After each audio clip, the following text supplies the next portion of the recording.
Back in the hills, Orrin was the well-liked brother. Nor did I ever begrudge him that. Not that folks disliked me, or that I ever went around being mean, but folks never did get close to me, and it was most likely my fault. There was always something standoffish about me. I liked folks, but I liked the wild animals, the lonely trails, and the mountains better. Pa told me once, Tyrell, you're different. Don't you ever regret it. Folks won't cotton to you much, but the friends you will make will be good friends, and they'll stand by you. Those days I thought he was wrong. I never felt any different than anybody else. As far as I could see, only now, when I saw Reed Carney coming up the street, and knowing it was me he was coming to kill, something came up in me, and I'd never felt before, not even when Long Higgins started for Orrin.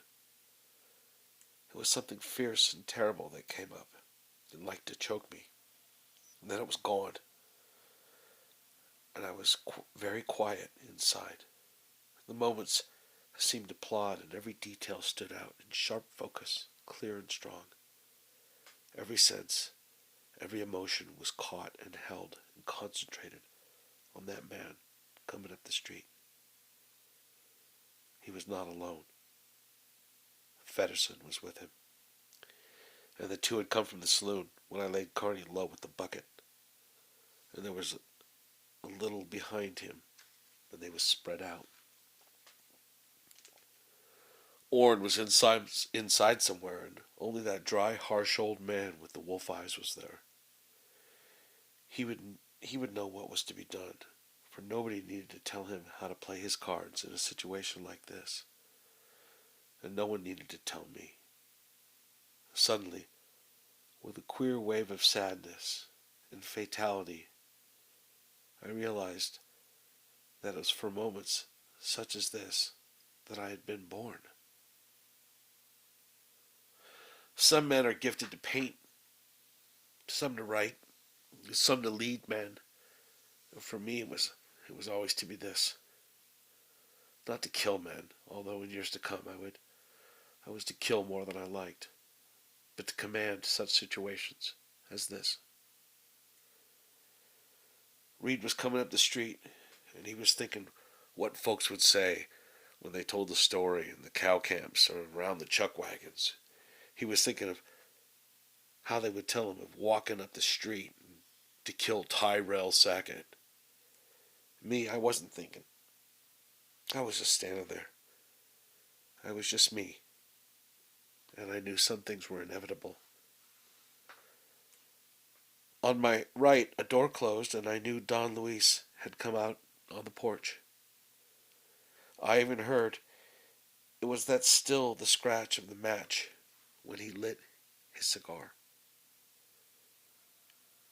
When Reed started at me, he was not more than 100 yards off.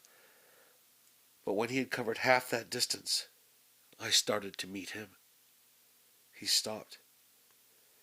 Seems like he didn't expect me to come hunting it. Seems like he figured he was the hunter and that I would try to avoid a shootout.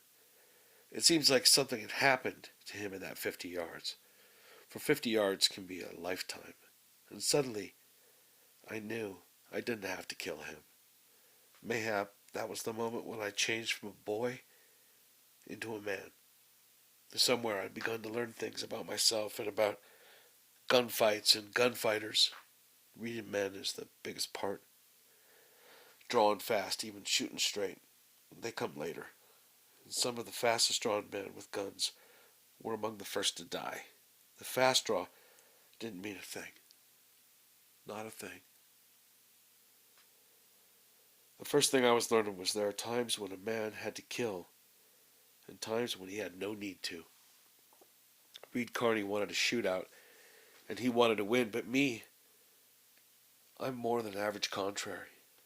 Watching Reed come up the street, I knew I didn't need a gun for him. Suddenly it came over me that Reed Carney was nothing but a tin horn. He fancied himself as a tough man and a gunfighter, but he didn't really want anyone shooting at him. The trouble with having a reputation as a tough man is that the time comes, it always comes, when you have to be a tough man, it's a whole lot different. Nothing exciting or thrilling about a gunfight.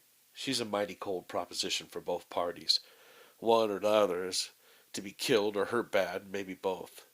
Some folks take chances because they've got it in their minds they're somebody special, that something will protect them. It is always, they figure, somebody else who dies.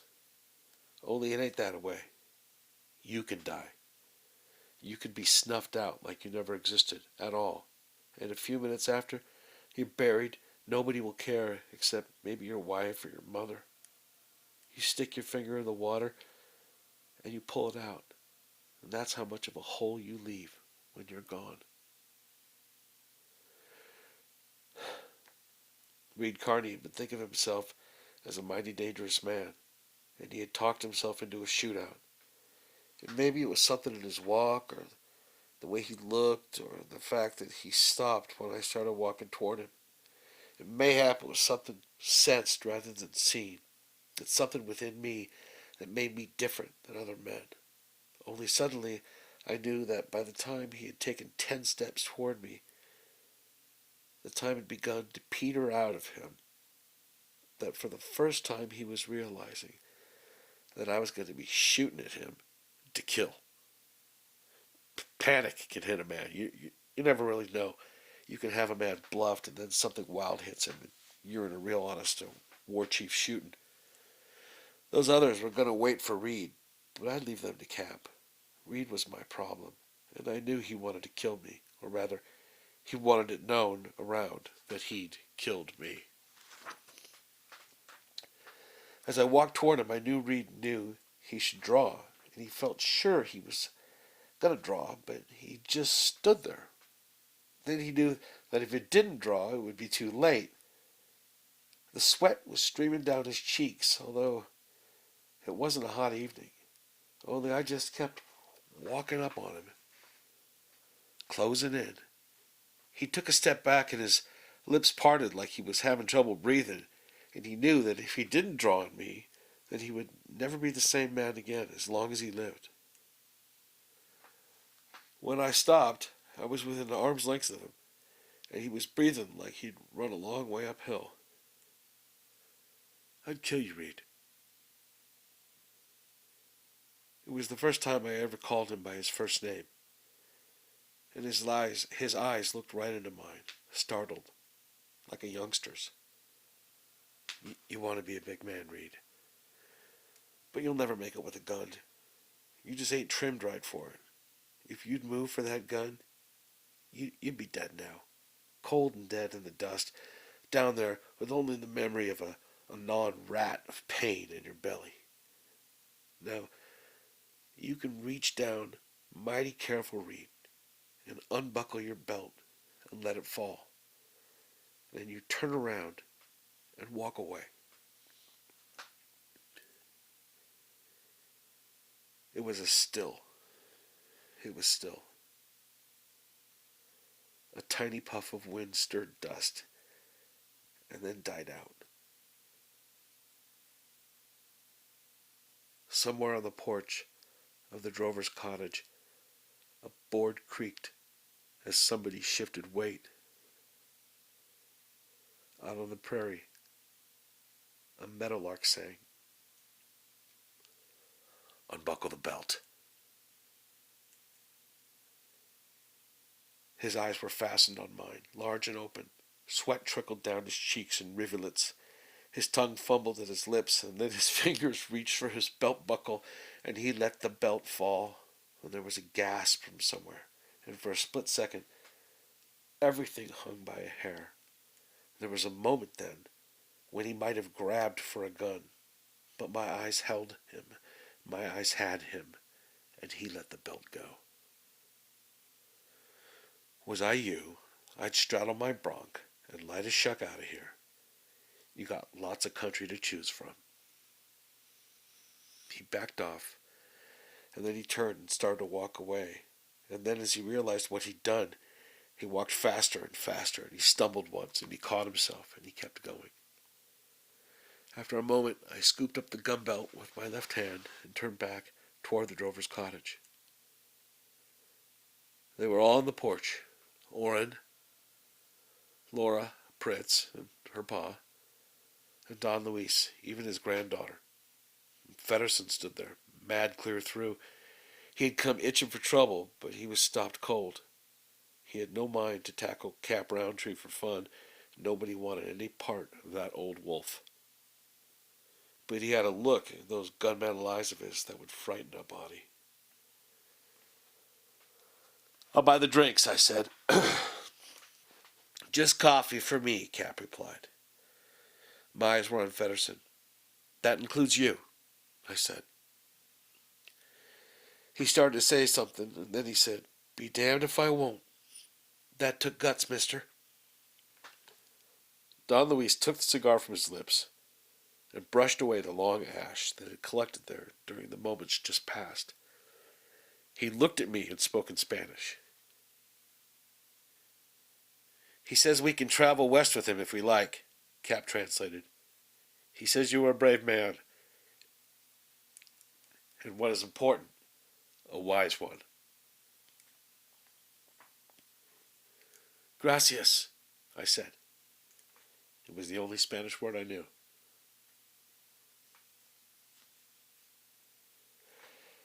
In 1967, the Santa Fe Trail was an old trail cut deep with the ruts of heavy wagons carrying freight over the trail from Independence, Missouri. It was no road, only a wide area whose many ruts showed the way the wagons had gone through the 50-odd years the trail had been used. Cap Roundtree had come over it first in 1836. He said Orrin and me, we had an ache inside us for new country, and a longing to see the mountains show up on the horizon.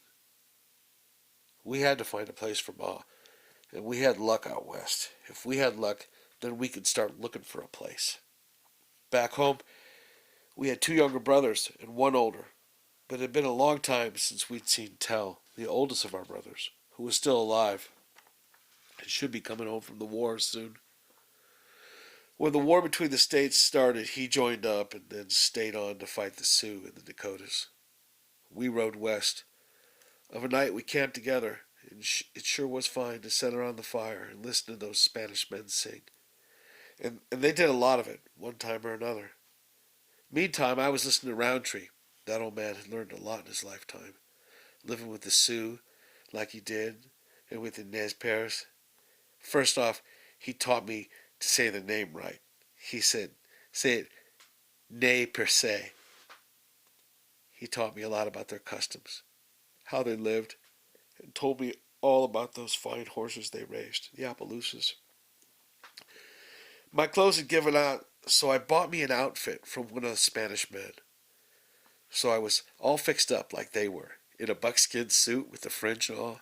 And in the 3 months since I'd left home, I'd put on nearly 15 pounds of it, all muscle. And I sure wish Ma could see me. Only thing was, the same, it was my gun.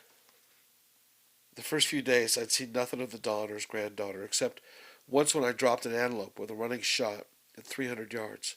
The Don happened to see it and spoke of it. Sometimes his granddaughter would mount her horse and ride alongside the wagons, and one day, when we'd been out for about a week, she cantered up on a ridge where I was looking over the country ahead of us. A man couldn't take anything for safe in this country. From the top of a low hill, that country was open grass as far as you could see. There might be a half-dozen shallow valleys out there or ditches. There might be a canyon or a hollow, and any one of them might be chock full of Indians.